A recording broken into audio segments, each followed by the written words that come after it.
Okay, and we're recording. Hello. Hello. Hi. So my name is Lisa Zimmerman, and I wanted to thank the Hewlett-Woodmere Public Library for having me again. I wanted to tell you a little bit about myself quickly, so uh, what I'm going to share with you today. I am a health coach. I work with a primary care physician. I also have my own health coaching practice where I basically run the gamut from teaching a person how to make a garden, teaching them how to garden, to teaching cooking, to helping them deal with chronic lifestyle diseases such as type 2 diabetes, high blood pressure, or um, high cholesterol. And we do this through lifestyle changes. I also work in Stony Brook's pharmacology department. We were looking at gastric cancer, but we shifted priorities, and now we are actually looking at a therapeutic to work on coronaviruses to stop them from infecting people. So it's very exciting work and very new. So as was mentioned before, I have a great love of science, but I also have a great love of healthy lifestyle. So today what I want to do is talk to you about meditation, give you just a tiny bit of its history, and then actually go in and do some guided meditations that I think will be very pleasant and peaceful and helpful to you. So meditation is really a philosophy that we brought into the United States. Physicians brought it into the United States in the 1970s, and they started to see that their patients' pain levels and their levels of anxiety and depression decreased. And so this created a whole new interest in meditation and mindfulness in the 70s, and it started to get into integrative medicine.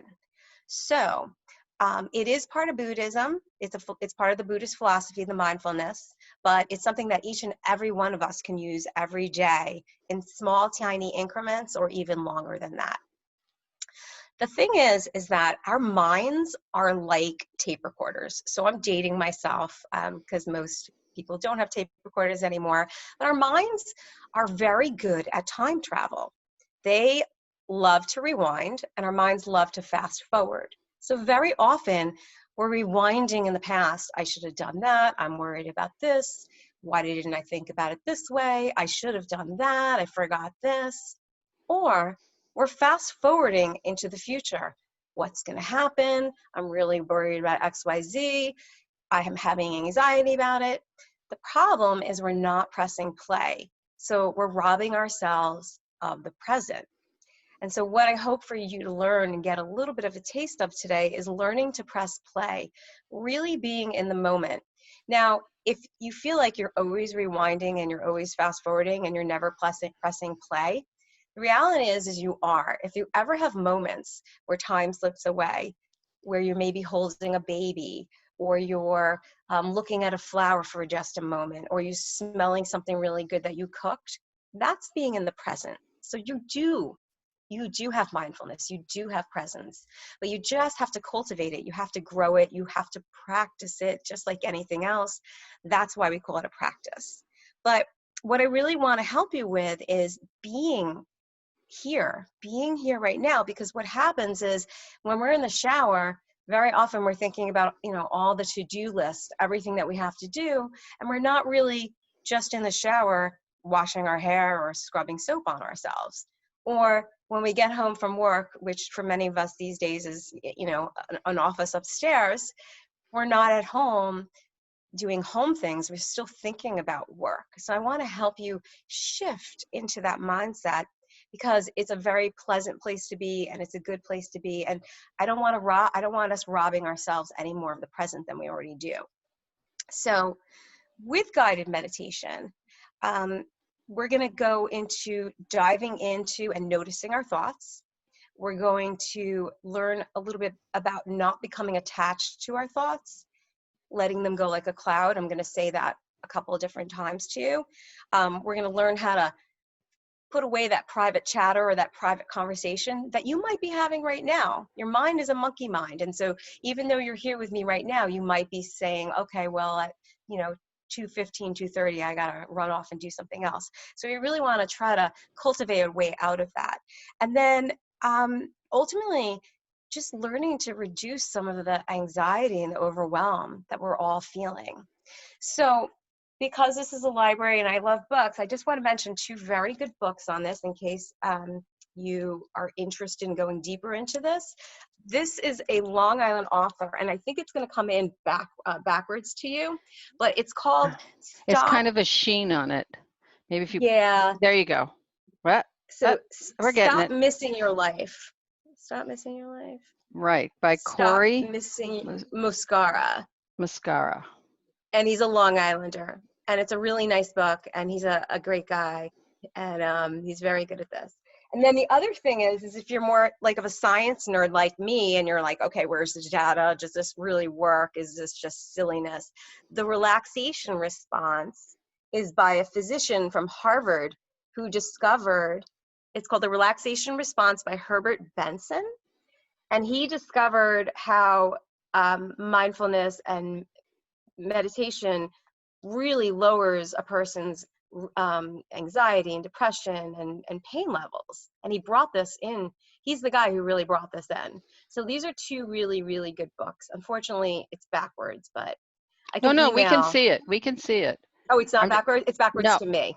Okay, it's backwards to you. I just wanted to put in Yeah, so don't worry about the it. chat. I'm going to put in the chat the Okay. relaxation response by Herbert Benson. Okay, and I didn't get the other one, but maybe we could do that later. This one is Stop Missing Your Relaxation Life. response. Yeah. Okay, I'm typing terribly. What's the matter Don't worry, with my hold on a type? second.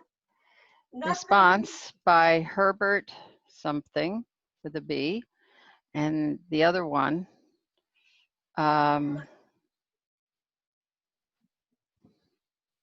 The other one was Stop Missing Your Life.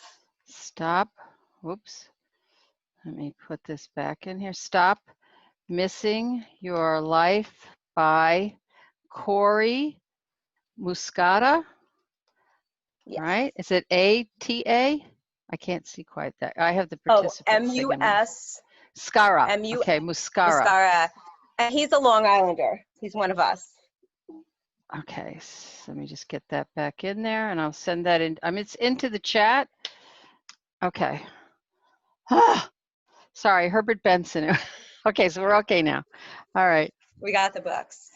Basically, yes, Herbert Benson. Yes. Go ahead. Okay. So I want to start by doing an experiment where I have a singing bowl, makes a nice noise. And what I want you to do is I'm going to ring the singing bowl, and I want you to close your eyes and listen to its sound.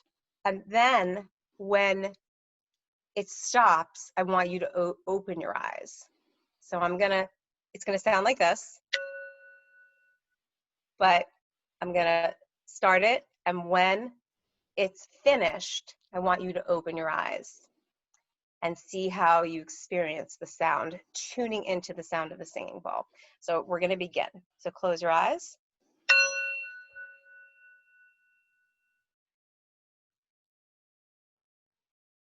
Okay, good. So that is you using your senses and tuning in everything else and focusing simply on that sound. And that is something, and that is an example of mindfulness, because very often everything else is going on, chatter, chatter, chatter, private conversation. But just for that moment, you're focused on this sound. So this is just a very small example of that. But what I would like to do is actually bring you through a guided meditation and take you through that so you can really have a sense of how that is going to feel. So I invite you to just relax into your seat wherever you are, on the floor. Make yourself really comfortable.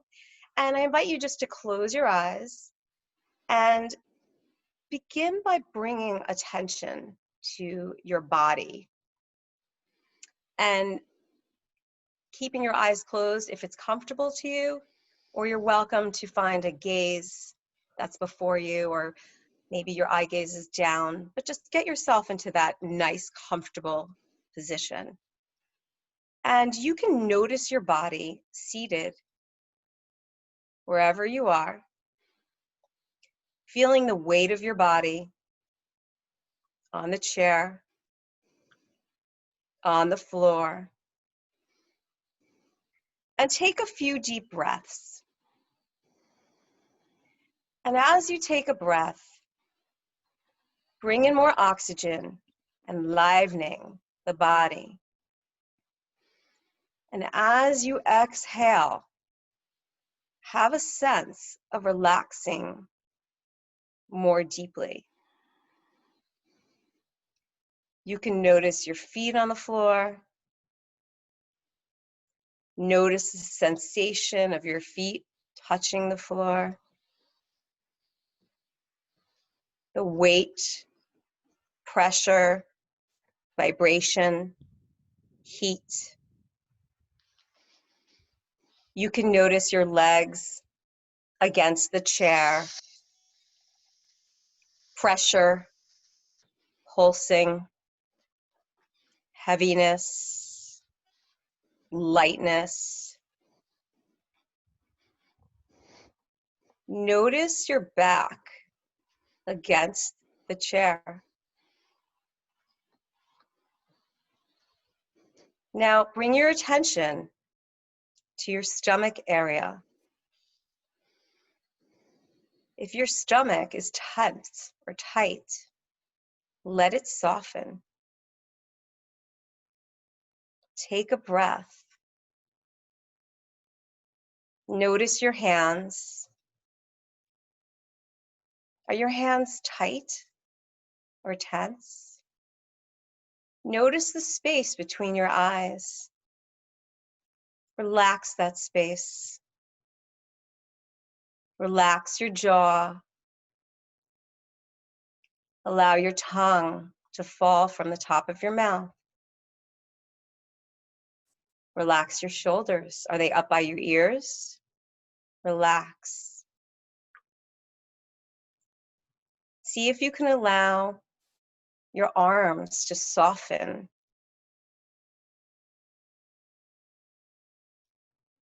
Notice your neck and throat.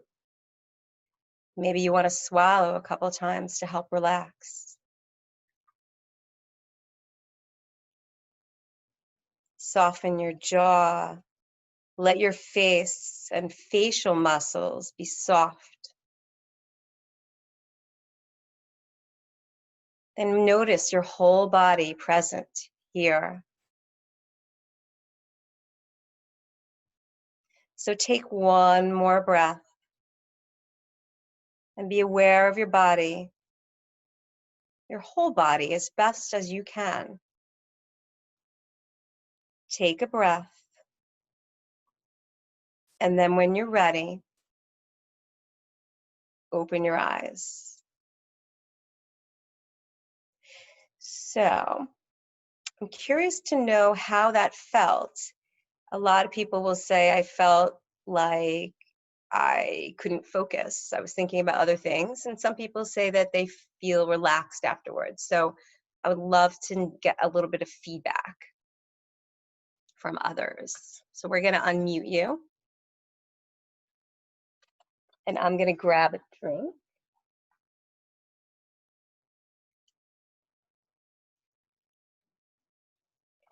Oops, I don't hear you. Just mute. I felt more relaxed after. Okay. And I removed my eyeglasses and it felt, and my ring, and it just felt a little bit more of a flow of relaxation without those objects on me for some reason. So removing the glasses, removing your ring, was it almost like a signal to your body to relax? Maybe. Yeah, that's interesting because your glasses are part of, okay, I need to see, I need to do things. So it's almost like you take your glasses off before you go to bed. Maybe you're feeling like I'm in a restful state. That's very interesting. That was very, very, very interesting to hear. So it's almost like you're preparing yourself and signaling to yourself to be calm. I think I also noticed that, I guess when you wear them so often, you don't realize it, but when you take them off, I felt a release of a little pressure that I don't notice on the regular, but when I removed it, it just felt a little lightening of pressure. So I think it just felt better without it on to meditate. Yeah, that's really nice. Are you someone who meditates often or ever has meditated? I have done some sessions, but I don't do it on the regular. So I'm trying to get a little more consistent because like you said, and I've heard before, that you do need to practice to learn how to, I guess, move thoughts along and keep the meditation for a longer time. Yes. Yeah. And a lot of science shows that it almost rewires our brain because, like I said before, we are wired to think. We are wired to, this is how we developed, and it's a good thing, but it's not good if we are not, if we're not giving ourselves a break. And so it is something you have to cultivate. It is something that you have to learn.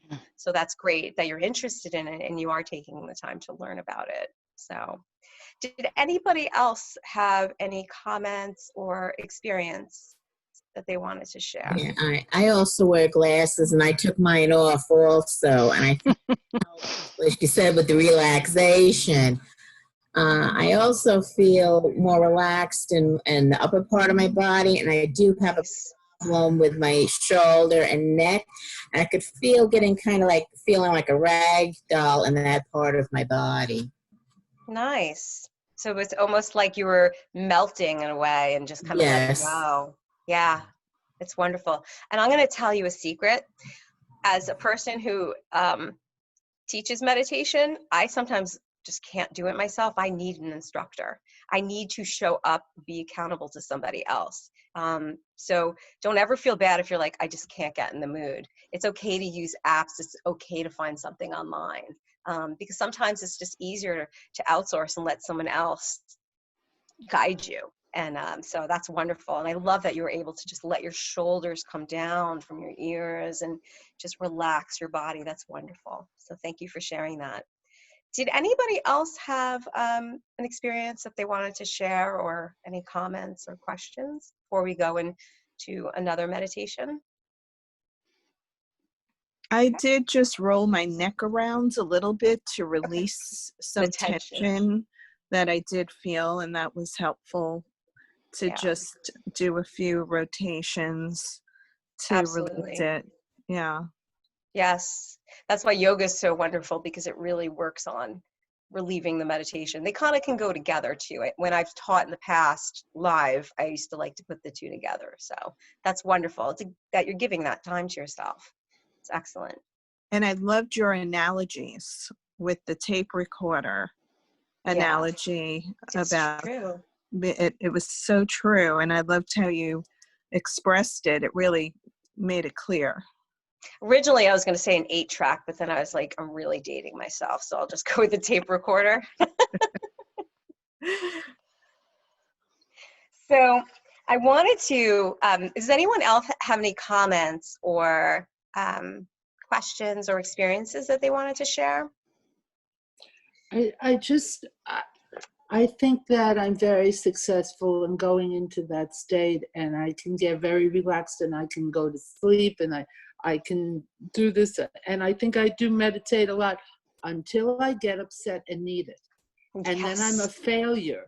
And I would love to be able to turn me off a little bit and turn it down. It used to be easier to turn it down when I had 3 stages. Now I only have 2 stages of calm and hysteria. And I don't like it, and I'm not sure how to unravel it. Of course, if I shut the TV, it might help, the news. Oh, yeah. But other than that. So one of my suggestions to people is, we're living in very challenging times, and this very scaffolding of our life has just disappeared. We didn't sign up for it. We didn't consent to it. So I try to allot a worry time or a time to watch Right. news or social media and then detach from it, because I promise you it'll still be there. You're not missing out on anything. It's going to repeat itself, because that's what news does and events do. And so yeah, it will still be there for you, but give yourself that time to just unplug from it, because what we feed into our brain really affects our emotions and how we feel inside, just like the food we put in our body does the same thing. So I offer a lot of support to a lot of other people, and I'm happy to do it, but it doesn't help me any. I'm glad yeah, that people need it, and they need to hear something positive, whether you really believe it or not, just to keep absolutely. them going. And my daughter's a social worker, and she was just telling me the same thing from my point of view, but her living it. It's tough times. Yeah, it is, Tough but times. it absolutely is. All right, so let's do another one. This one is um, you tuning into your body and Lisa, I'm going sound. to mute all of us, but you'll have to unmute yourself. Okay, you got And I it. should put my glasses on. Okay. There you go. So I think I can unmute you, but there you go. I'm You're no on. longer muted. Okay. Okay. All right, so let's get ourselves set up again. I'd like for you to begin this meditation by noticing the posture you're in. So you may be sitting, maybe standing, maybe lying down. And notice your body exactly as it is. And if you can tune into any sensation that are present to you in your body in this moment. There might be heaviness or lightness, pressure, weight. There might be vibration, pulsating, movement, warmth, coolness. These sensations can be anywhere in your body. And all you have to do is notice them. Notice what's happening with curiosity and interest. Take a breath. And as you breathe, relax. Not much to do except be fully present and aware. Now let's go to the body's sensations and turn your attention to the sounds inside or outside the room. There may be all sorts of sounds happening. Loud sounds, quiet sounds. You can also notice the silence between the sounds. But the sounds are coming and going. Notice them coming and going.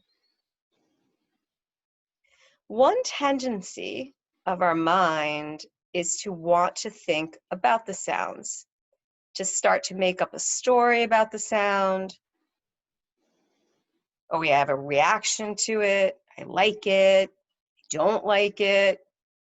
See if instead you can simply listen to the sound. Notice it with curiosity and interest. The sounds are coming and going. Now, once again, Notice your body, present, seated. Notice any body sensations that are obvious to you. Take another breath, soften, and when you're ready, you can open your eyes.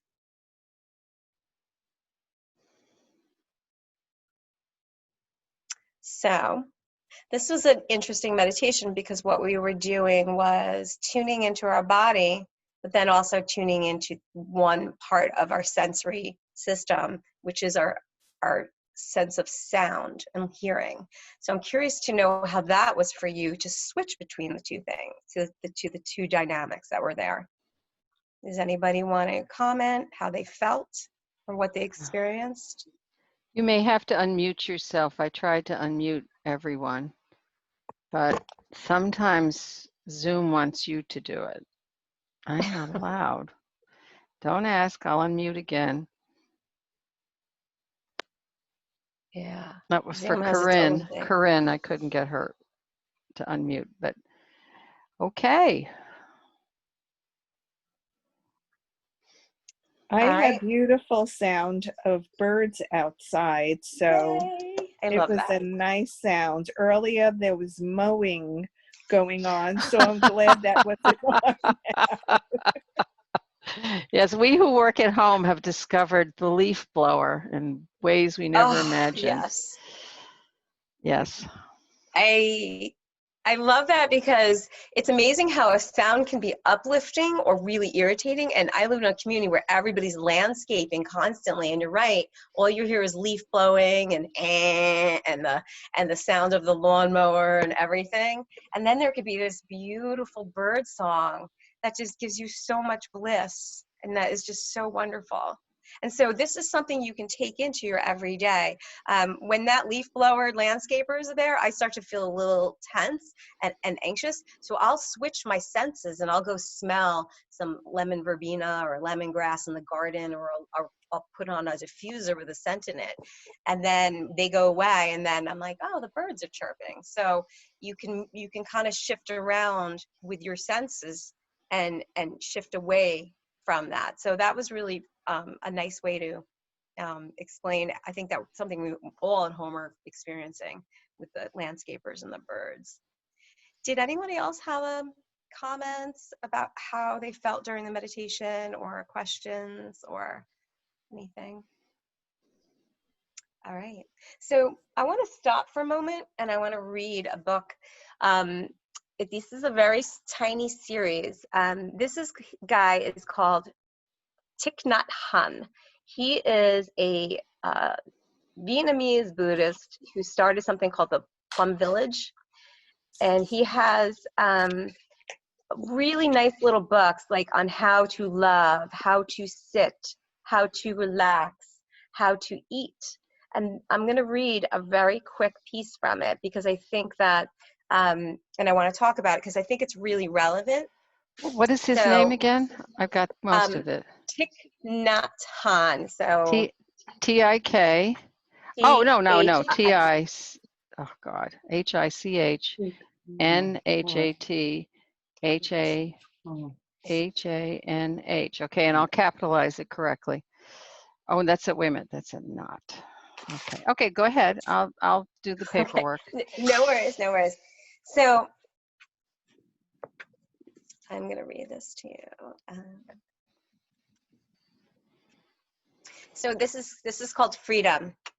In the present moment, we can be free from regret concerning the past and from fear concerning the future. Happiness isn't possible without freedom. Coming back to the present moment, we are released from our worries, our fears, our regrets, our projects, and our busyness. So I'm going to read it again. In the present moment, we can be free from regret concerning the past and from fear concerning the future. Happiness isn't possible without freedom. Coming back to the present moment, we are released from our worries, our fears, our regrets, our projects, and our busyness. So I'm curious to know if anyone wanted to share what that meant to them. What is he trying to say? And if nobody wants to share, I'll tell you what I think he's trying to say, but you seem like a group who, anybody? For me, No. some stillness and doing something that I guess fills my soul to calm me, Yes. whether it's sniffing a flower or gazing at a flower, photographing a flower. It tends to still my mind a little from the, all those past things and future things, and keeps me just right there in the moment, in the present. And it does tend to calm me, Yeah. I find. And I think when you're just there in the now, you're not thinking about the past or what's going to come. Yeah. And it really does help calm, because like you were saying, even in this COVID time, I find tuning the news out for longer stretches of time does help, no doubt, but there is still a feeling of a little like discontent inside from the change in your daily routines and what you're used to, and the being on the go a little bit more, um, and not knowing how long things will be like this, and missing people and hugging and all those things that you miss.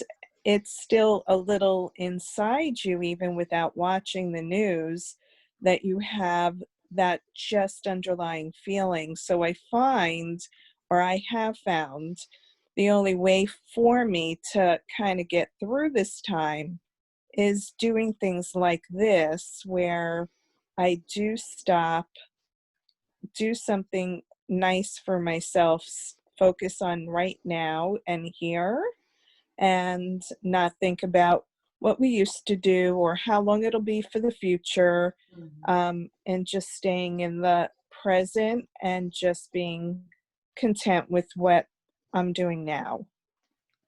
Yeah, time slips away when you're doing something pleasurable. So whether you're a photographer or an artist, or you're, doing woodwork or whatever it is, when that time is slipping away and you're just so present and sucked into the moment, that's a really, really good thing. Some comfort that I have gotten from, because what we have gone through in the last 3 months is really, really condensed. And we've had shifts that maybe would happen over a decade, but in the last 3 months, we've had incredible shifts that we've had to adapt to. So it would be very incorrect of me to say that I never feel that way. There's that discontent and that sadness and that loss is still there.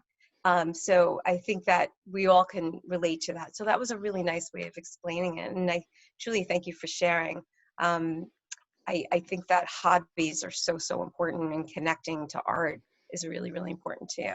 So keep doing those things. It's wonderful.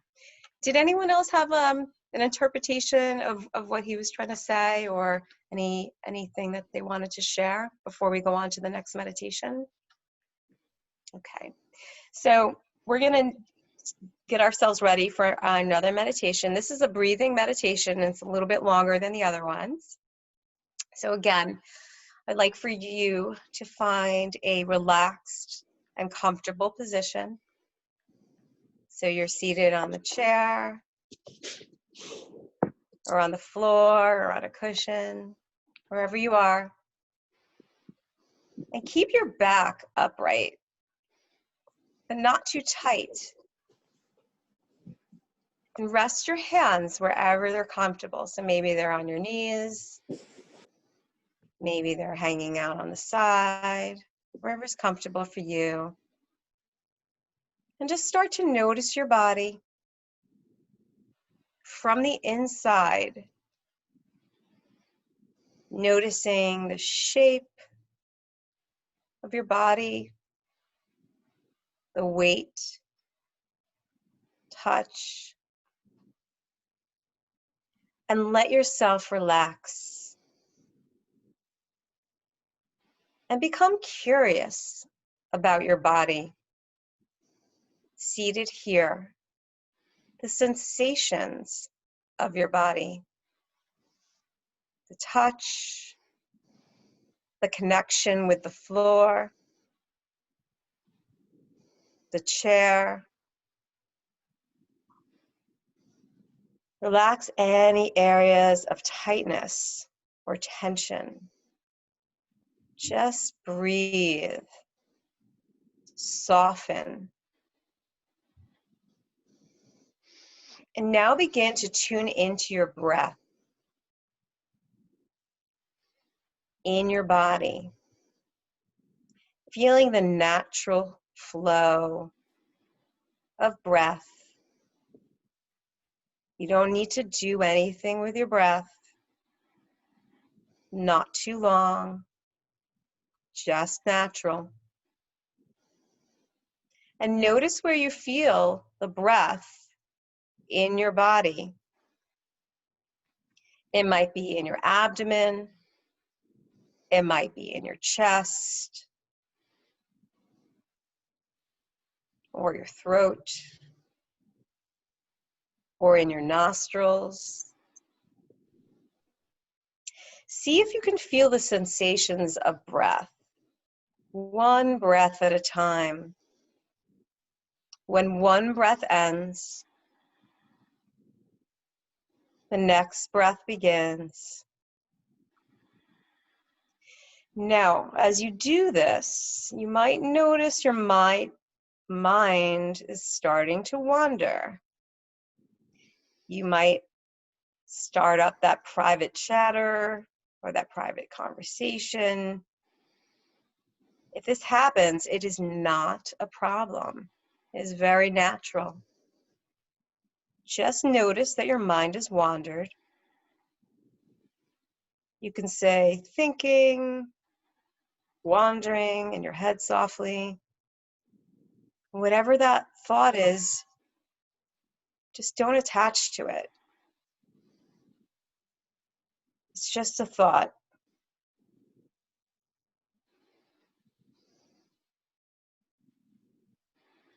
So we'll stay with this just for a few more moments in silence. Just a short time noticing our breath.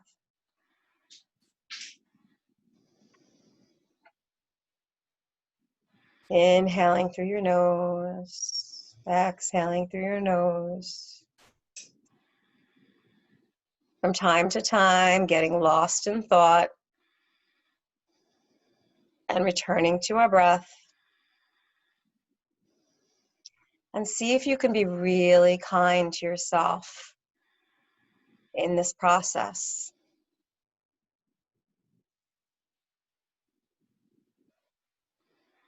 Inhaling through your nose, exhaling through your nose.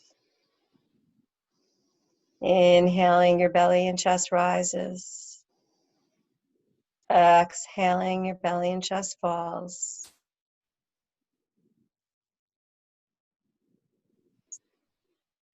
And once again, you can notice your body, your whole body, seated here. And let yourself relax even more deeply.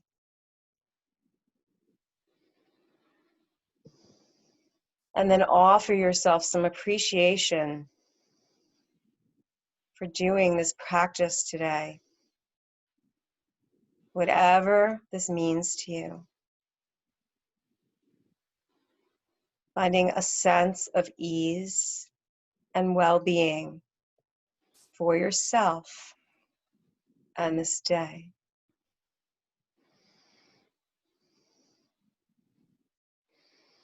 And when you're ready, open your eyes.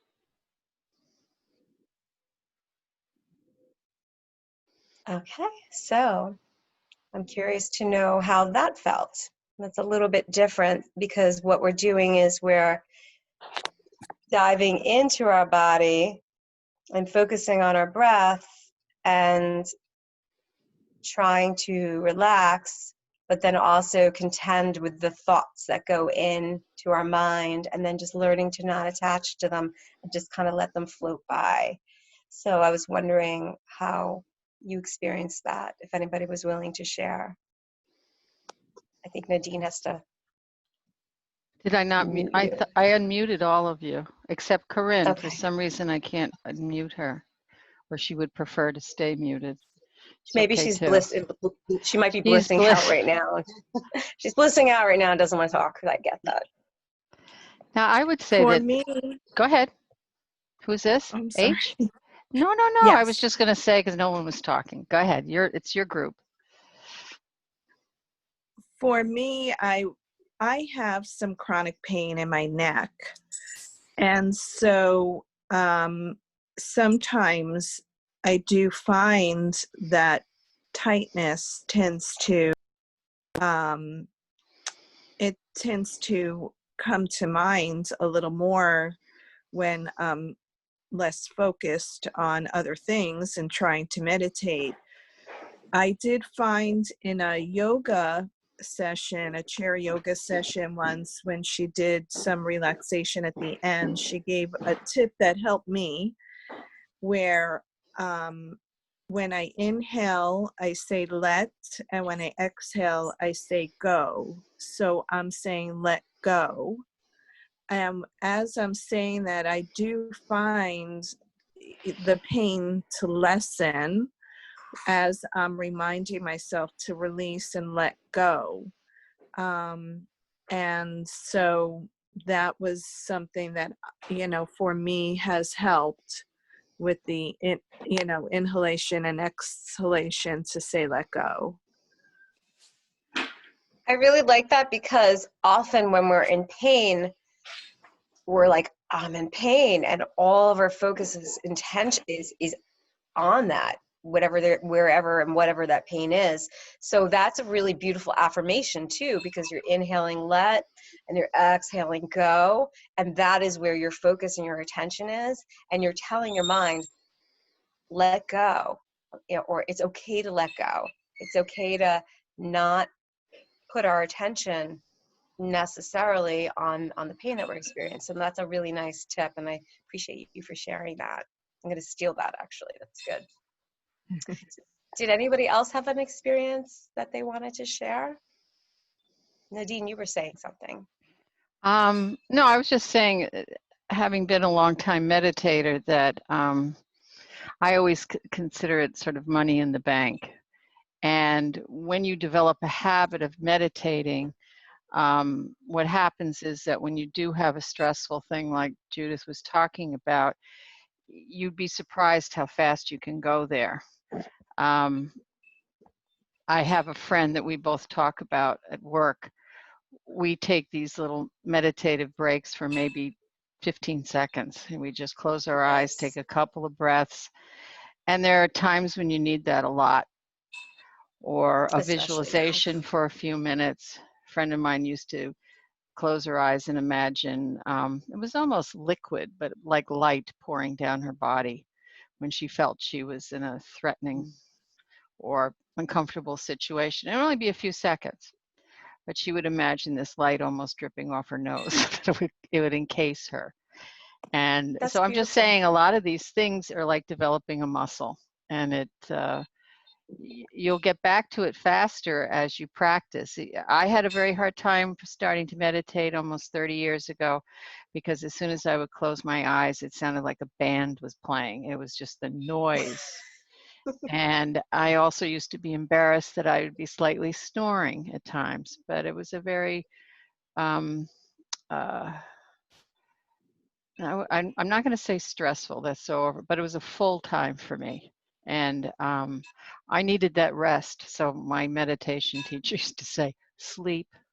We love your snoring. I'd be over in the corner going, because that was the only rest I was getting at that time. So keep it up, folks. I have found during when I was teaching live, people would fall asleep, and those were the people who weren't sleeping at night, and they would fall asleep during the meditation because they weren't well rested, because they had so much going on, taking care of parents, dealing with kids, working full time, and so yeah, those were the ones that would just all of a sudden just sleep, and I would let them sleep because that was the time that they were getting the sleep. So it was very restorative. And I love what you said about it's a habit and it's a Money practice. in the bank, I was Yeah, it's saying. money Yeah. in the bank. And it's like we're learning to ride a bike. When you do come back to it, you kind of remember. Like my mother put me in a yoga class when I was 5. So this is like in the 1970s. And I thought it was weird as a 5-year-old, but I returned back to this in my 20s. So she planted a seed. So maybe you might try this today and then say, it wasn't for me, but you might come back in 5 years, or maybe you haven't done it in a while and now you're returning to it. So it's wonderful. That's really nice. And I like the comment of the nose, the light coming down through the nose. I thought that Dripping was off really her interesting. nose. Yeah, It would really, pour from really the crown interesting. of her head, and then just she'd say, okay, close her eyes for a second. And people would think she was just closing her eyes, but she was, you know, and clothing herself in goodness. Yeah, she was visualizing. Right. So I want to read another really nice little tiny paragraph from the book that I mentioned before, How to Sit. And this is called Weathering the Storms of Strong Emotions, which is what we're all going through right now. A strong emotion is like a storm. Wait, 1 second. Let me just mute everybody.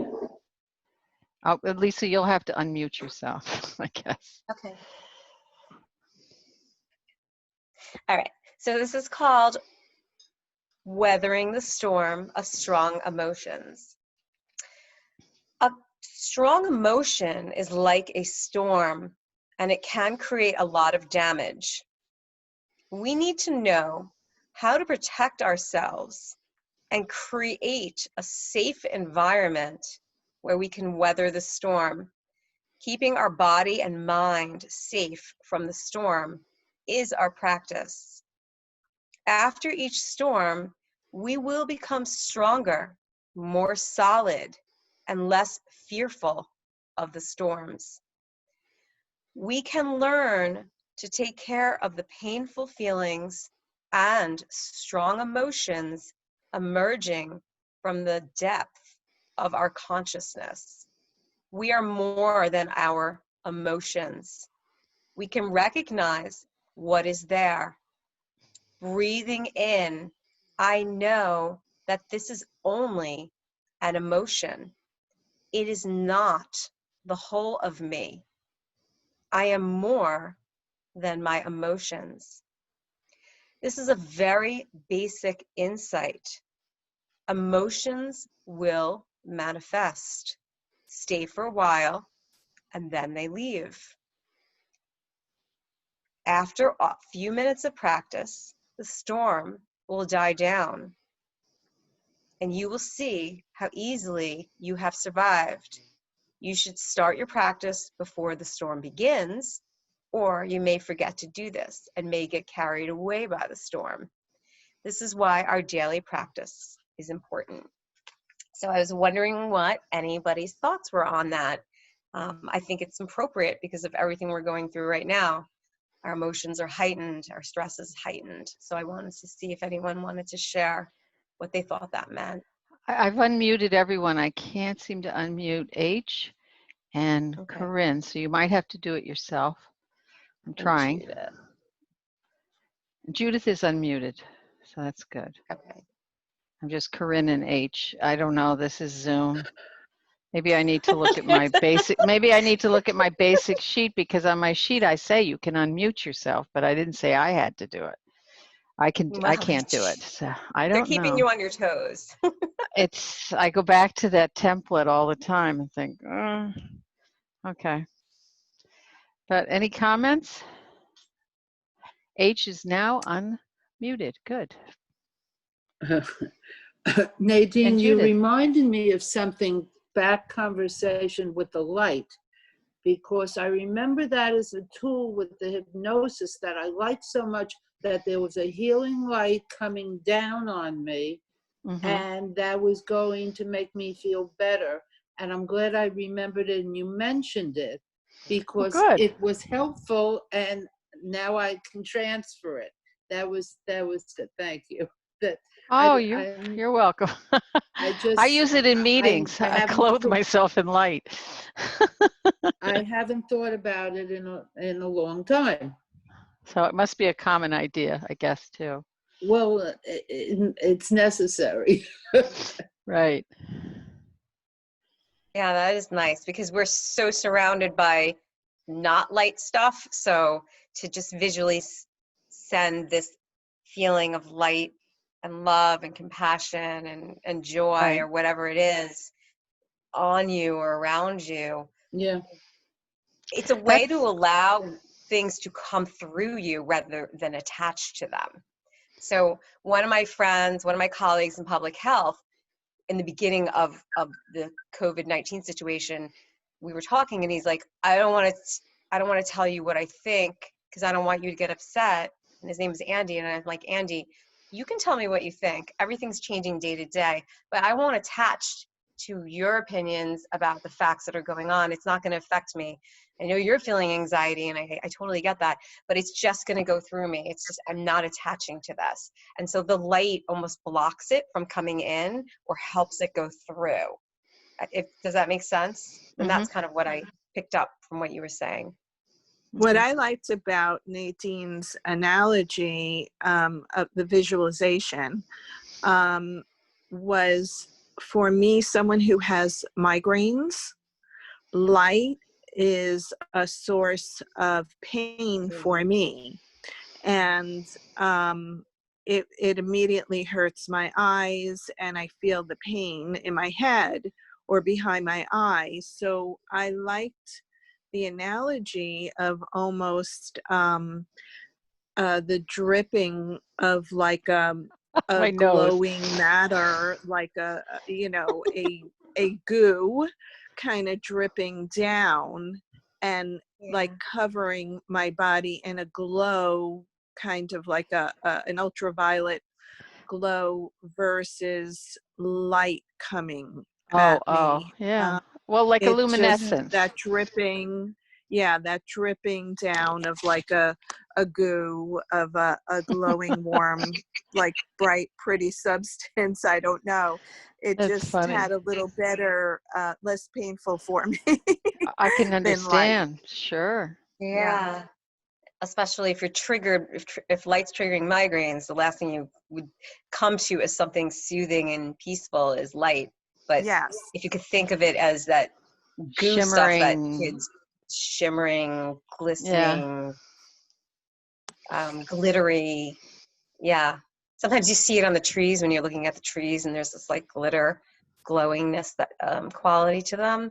Yes. So yeah, that's really, really nice. And there's a quote that reminds me of your reading that's Hey, Mama. I had seen on some website of quotes that had said something about a storm sometimes coming into your life, not to disrupt it, but sometimes to clear a path for you. That sometimes, it's how you, I guess, view a storm or an event like this COVID, that there are some people who, are seeing it as more, look at how the environment is being cleaned up a little from less pollution, less cars on the road, and how animal life is being seen in places they haven't been seen before because the water is cleaner, and things like that, where some storms do come into your life to maybe help you see a better way or to go through the next storm in an easier way or a calmer way because you've been through it, been there, done that, and you can weather it much easier the next time around. Just makes you stronger. No, I really love that. And because of the meditation practice, I remember when all of this was happening, I had a real clinical curiosity about it, obviously because of my science background, but then I also was not happy with it. So I said, all right, what good is happening right now? And just all those things you mentioned, I said, yeah, the earth is getting a break from us. I'm starting to see mallard ducks, in my neighborhood just showing up. I'm seeing more dragonflies. I see one right now. People are realizing that they don't need to commute into Manhattan for a 3-hour commute each day, that they can do work at home. Some of my patients, their blood pressure went down because they weren't going on these crazy commutes every day. One of my patients was getting better sleep because she wasn't traveling into Manhattan all the time. So people were cooking more, people were outside exercising. So there's all these lovely things happening in tandem with something that wasn't lovely. So that was a really nice way of summing it up. Yeah, definitely. It's funny that you mentioned that about a storm coming to prepare you for the next one. I have some friends who during Sandy, the houses were flooded out, and a lot of them had the attitude about this pandemic that they had things a lot worse during Sandy. At least they were in their house, they had electricity, we had heat, that food, where, there was like total destruction for them during Sandy. Nice perspective. I didn't even think about that. That's really amazing. That's a beautiful thing. It's perspective, basically, that they have. That's really positive. So good to hear that. Wow, time flies. It's already 2:30. How'd that happen? Is Nadine muted? Oh, I think she is. Okay. Because my husband walked in banging doors. I just want to mention that Lisa is going to be here on August 6th at 1:30, and she'll also be here on the 20th. We are offering meditation every Thursday through August 20th right now, on Thursdays at 1:30. It got a little crazy on Friday for me, so I'd love to, and invite your friends. I was thinking I should have written to my cousin in Mississippi, who's recently widowed, and she should be on this. So if you think of anybody, invite them. It's open, and we don't have room limitations. There's so much around. Nice. Yes, or I can't move you because someone else has the room. I really appreciate it. Of the Zoom thing. I am probably working even harder, but still. I think so. But still, I'm very happy to do it, and invite your friends. I don't care if there's 2 people or 30 people, but I think we need this. And I hope you agree with me that we need this time to learn a little bit about meditation. So I've put in different, it's all women this summer. I've put in different women to give you different teachers, actually, to give you different perspectives. And then if you want to email me, you're welcome with comments. I get them all the time. So I think this is going to be a great summer with our 3 ladies. Love it. Thank you. Thank you for having me. Oh, my pleasure. Lisa's a Thank you real very find. much. She's a real find. And look for her on our calendars, because we're going to be doing more food things with her. She's pretty amazing, because she not only tells you wonderful things about eating and living better, but she gives you the science behind it too, which is good. It's not just saying this will make you feel better. She tells you why. So I appreciate that. Why, yes. Thank you. So enjoy your light baths whenever you need it. That's so funny you said that, Judith, because the idea was to break the hypnosis of being sucked into someone else's nonsense, that you clothe yourself in light. Yeah. And bless yourself. So anyway, wow. All right. So I guess if there's no more questions, I did record this, so I will put this up on, he explained to me while we were doing this how I should send it to him. And we do have a YouTube channel. I didn't know that. So we do. All right. Well, have a wonderful weekend, a wonderful Friday, and meditate. Yes, and see you on the 6th. Oh, I got you. a clap. Pleasure. I got a clap from H. Okay. All right. Thank you. Thank you. Bye-bye.